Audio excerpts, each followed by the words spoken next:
हरितालिका तीज व्रत कथा। पूजन करने के बाद कथा सुने।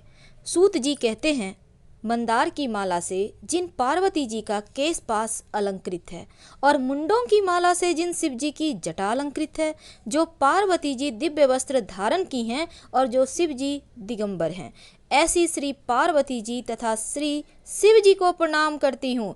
रमणीक कैलाश पर्वत के शिखर पर बैठी हुई माँ पार्वती कहती हैं, हे महेश्वर, हमें कोई गुप्त व्रत और पूजन बतलाइए जो सब धर्मों से सरल हो, जिसमें परिश्रम भी कम करना पड़े लेकिन फल अधिक मिले। हे नाथ, यदि आप मुझ पर प्रसन्न हैं तो ऐसा विधान बताइए। हे प्रभु, किस तप, व्रत, दान आदि से मध्य और अंत रहित आप जैसा महाप्रभु हमको प्राप्त हुए हैं। शिव जी कहते हैं, हे देवी, मैं तुमको एक ऐसा ही व्रत बतलाऊंगा, सुनो, जो मेरा सर्वस्व और छिपाने योग्य है, लेकिन तुम्हारे प्रेम के वशीभूत होकर मैं तुम्हें बतलाता हूँ। शिव जी कहते हैं, भारतवर्ष में जैसे नक्षत्रों में चंद्रमा, ग्रहों में सूर्य, वर्णों में ब्राह्मण, देवताओं में विष्णु, नदियों में गंगा, पुराणों में महाभारत, वेदों में सामवेद, इंद्रियों में मन श्रेष्ठ है और सब पुराणों और वेदों का सर्वस्व जिस तरह से कहा गया है, मैं तुम्हें एक प्राचीन व्रत बतलाता हूँ। एकाग्र मन से सुनो। जिस व्रत के प्रभाव से तुमने मेरा आधा आसन प्राप्त किया है, वह मैं तुमको बतलाऊंगा, क्योंकि तुम मेरी प्रेयसी हो। भाद्रपद मास में हस्त नक्षत्र से युक्त शुक्ल पक्ष की तृतीया तिथि को उसका अनुष्ठान मात्र करने से स्त्रियां सब पापों से मुक्त हो जाती है। हे देवी, तुमने आज से बहुत दिनों पहले हिमालय पर्वत पर इस व्रत को किया था, यह वृतांत मैं तुमसे कहूँगा। पार्वती जी ने पूछा, हे नाथ, मैंने क्यों यह व्रत किया था और यह सब आपके मुख से सुनना चाहती हूँ। उत्तर की ओर एक बड़ा रमणीक और पर्वतों में श्रेष्ठ हिमवान नामक पर्वत है। उसके आसपास तरह तरह की भूमियां हैं, तरह तरह के वृक्ष उस पर लगे हुए हैं, नाना प्रकार के पक्षी, अनेक प्रकार के पशु उस पर निवास करते हैं। वहां पहुंचकर गंधर्वों के साथ बहुत से देवता, सिद्ध, चारण, पक्षीगण सर्वदा प्रसन्न मन से विचरते हैं। वहां पहुंचकर गंधर्व गाते हैं, अप्सराएं नाचती हैं। उस पर्वतराज के कितने ही शिखर ऐसे हैं जिसमें स्फटिक, रत्न, वैदूर्य मणि आदि की खानें भरी हैं। यह पर्वत ऊंचा तो इतना अधिक है कि मित्र के घर की तरह समझकर आकाश को स्पर्श किए रहता है। उसके समस्त शिखर सदैव हिम यानी बर्फ से आच्छादित रहते हैं और गंगा जल की ध्वनि सदा सुनाई देती रहती है। हे पार्वती, तुमने बाल्यकाल में उसी पर्वत पर तपस्या की थी। 12 वर्षों तक तुम उल्टी टंग कर केवल धुआं पीकर रही। 64 वर्षों तक सूखे पत्ते खाकर रही। माघ मास में तुम भरी दोपहरिया में पंचाग्नि तापती और जल में श्रावण माह में बैठी रहती। श्रावण में जल बरसता, तुम भूखी प्यासी रहकर मैदान में बैठती। तुम्हारे पिता इस तरह के कष्ट को सहन देखकर बड़े दुखी हुए। वे चिंता में पड़ गए कि मैं अपनी कन्या किसको दूं। उसी समय नारद जी आ गए और कहते हैं, नारायण नारायण। मुनि श्रेष्ठ नारद जी उस समय तुम्हें देखने गए थे। नारद जी को देखकर गिरि ने अर्ध, पाद्य, आसन आदि देखकर उनकी पूजा की और कहा कि हे स्वामिन, आप किस लिए आए हैं? मेरा अहोभाग्य है, आपका आगमन मेरे लिए अच्छा है। नारद जी कहते हैं, नारायण नारायण। हे पर्वतराज सुनो, मैं भगवान विष्णु का भेजा हुआ आपके पास आया हूँ। आपको चाहिए कि यह योग्य कन्या रत्न किसी योग्य वर को दें। भगवान विष्णु के समान योग्य वर ब्रह्मा, इंद्र, शिव जी, इनमें से कोई नहीं है। इसलिए मैं यही कहूँगा कि आप अपनी कन्या भगवान विष्णु को ही देवें। हिमवान ने कहा, भगवान विष्णु स्वयं मेरी कन्या ले रहे हैं और आप यह संदेश लेकर आए हैं, तो मैं उन्हें अपनी कन्या दूंगा। अब हिमवान की इतनी बात सुनकर मुनिराज नारद आकाश में विलीन हो गए। वे पीताम्बर, शंख, चक्र और गदाधारी भगवान विष्णु के पास पहुंचे। वहां हाथ जोड़कर नारद जी ने भगवान विष्णु से कहा, हे देव, सुनिए, मैंने आपका विवाह पक्का करा दिया। उधर हिमवान ने पार्वती जी के पास जाकर कहा, हे पुत्री, मैंने तुम्हें भगवान विष्णु को दे डाली। अब पिता की बात सुनकर तुम बिना उत्तर दिए अपने सखी के घर चली गई। वहीं जमीन पर पड़कर तुम बड़ी दुखी हुई विलाप करने लगी और तुमको इस प्रकार विलाप करती हुई देखकर सखी कहती हैं, तुम क्यों इतनी दुखी हो? इसका कारण तो बतलाओ। तुम्हारी जो कुछ इच्छा होगी मैं यथाशक्ति उसको पूरा करने की चेष्टा करूंगी। इसमें कोई संशय नहीं है। अब पार्वती जी कहती हैं, मेरी जो कुछ अभिलाषा है उसे तुम यत्न पूर्वक सुनो। मैं एकमात्र शिव जी को अपना पति बनाना चाहती हूँ, इसमें कुछ भी संशय नहीं है। मेरे इस विचार को पिताजी ने ठुकरा दिया।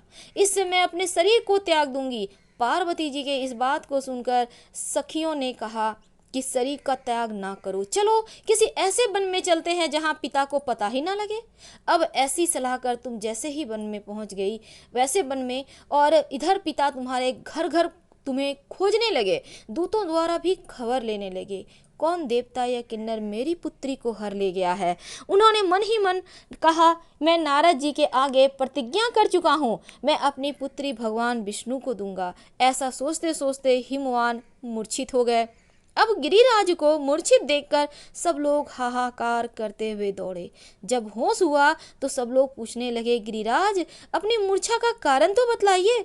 तब हिमवान कहते हैं, आप लोग मेरे दुख का कारण सुने।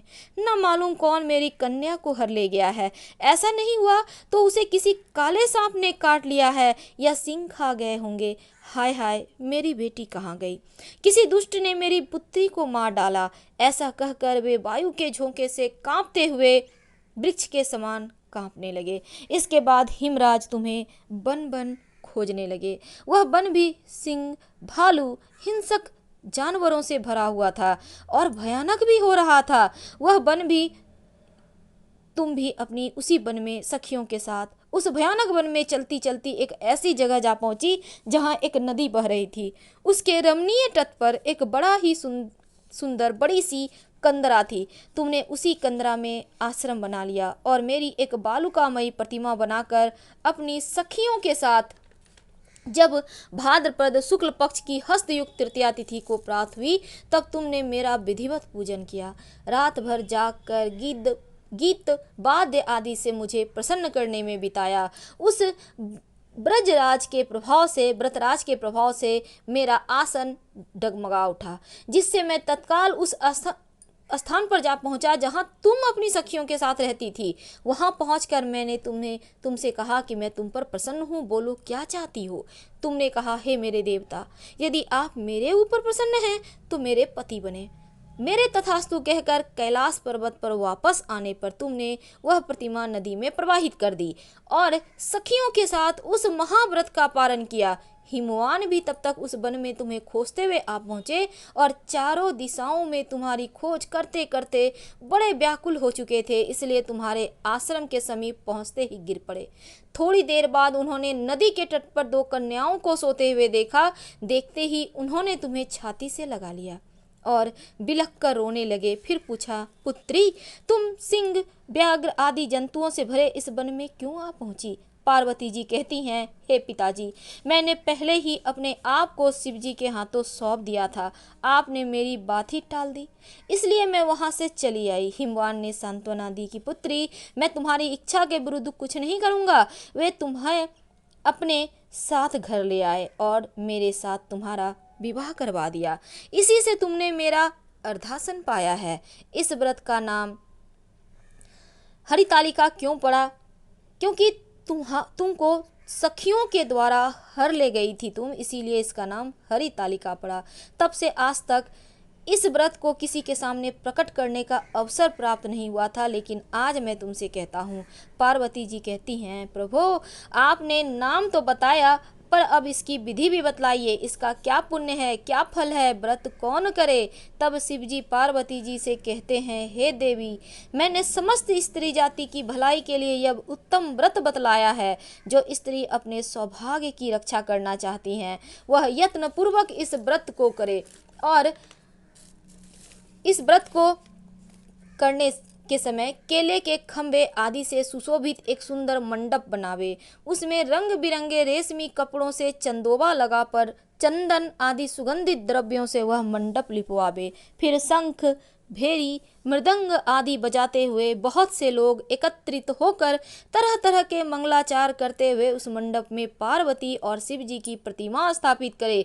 उस रोज दिन भर उपवास कर बहुत से सुगंधित पुष्प सुगंध मनोहर धूप नाना प्रकार के नैवेद्य आदि एकत्रित कर मेरी पूजा करे और रात भर जागरण करे। ऊपर जो जो वस्तुएं गिनाई गई है इसके अतिरिक्त नारियल, सुपारी, जाम्बीरी, नींबू, लौंग, अनार, नारंगी आदि जो जो फल प्राप्त हो सके उन्हें इकट्ठा कर ले। उस ऋतु में जो फल फूल मिल सके विशेष रूप से रखे। इसके बाद धूप दीप आदि से पूजन कर प्रार्थना करे। हे शिवे, शिव रूपिणी, हे मंगले, सब अर्थों को देने वाली हे देवी, हे शिव रूपे आपको नमस्कार है। हे शिव रूपे आपको सदा के लिए नमस्कार है।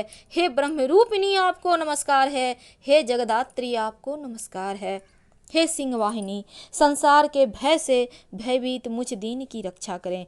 इस कामना की पूर्ति के लिए मैंने आपकी पूजा की है। हे पार्वती, मुझे राज्य और सौभाग्य दें, मुझ पर प्रसन्न होवें। इन्हीं मंत्रों से माँ पार्वती और शिव जी की स्तुति करें और तदंतर विधि पूर्वक कथा सुने। ब्राह्मणों को वस्त्र, गौ, स्वर्ण आदि देवे। इस तरह एक चित्त होकर स्त्री पुरुष दोनों एक साथ पूजन करें। फिर वस्त्र आदि जो कुछ हो सके उसका संकल्प करें। और हे देवी, जो स्त्री इस प्रकार पूजन करती हैं वह सब पापों से छूट जाती हैं। उसे 7 जन्म तक सुख सौभाग्य प्राप्त होता है। जो स्त्री तृतीया तिथि का व्रत ना कर सके और ना कर अन्न भक्षण करती हैं वह 7 जन्म तक बंध्या रहती हैं और उसको बार बार विधवा होना पड़ता है। वह सदा दरिद्र, पुत्र शोक से, शोकाकुल स्वभाव से, लड़ाकी, सदा दुख भोगने वाली होती हैं और उपवास ना करने वाली स्त्री अंत में घोर नरक में जाती हैं। मांसाहार करने से बाघिन होती हैं, दही खाने से बिल्ली होती हैं, मिठाई खाने से चींटी और कुछ ना खाने से मक्खी होती है। तीज को अन्न खाने से सूकरी होती है, फल खाने से बंदरिया होती है, पानी पीने से जोंक होती है, दूध पीने से सापिन होती है और उस रोज सोने से अजगरी होती है, पति को धोखा देने से मुर्गी होती है। इसीलिए सभी स्त्रियां व्रत जरूर करें। दूसरे दिन स्वर्ण, चांदी, तांबा अथवा बांस के पात्र में अन्न भरकर ब्राह्मण को दान देवें और पार ना करें। जो स्त्री इस प्रकार व्रत रखती हैं वे मेरे समान पति पाती हैं और जब वह मरने लगती हैं तब तुम्हारे समान उसका रूप हो जाता है। उसे सब प्रकार के सांसारिक सुख और सायुज्य मुक्ति मिल जाती है। इस हरितालिका व्रत कथा मात्र सुन लेने से प्राणी को 1000 अश्वमेघ और सैकड़ों वाजपेय यज्ञ के इतना फल मिलता है। हे देवी, मैंने यह सब व्रतों में उत्तम व्रत बतलाया जिसके करने से प्राणी सब पापों से छूट जाते हैं। इसमें कुछ भी संशय नहीं।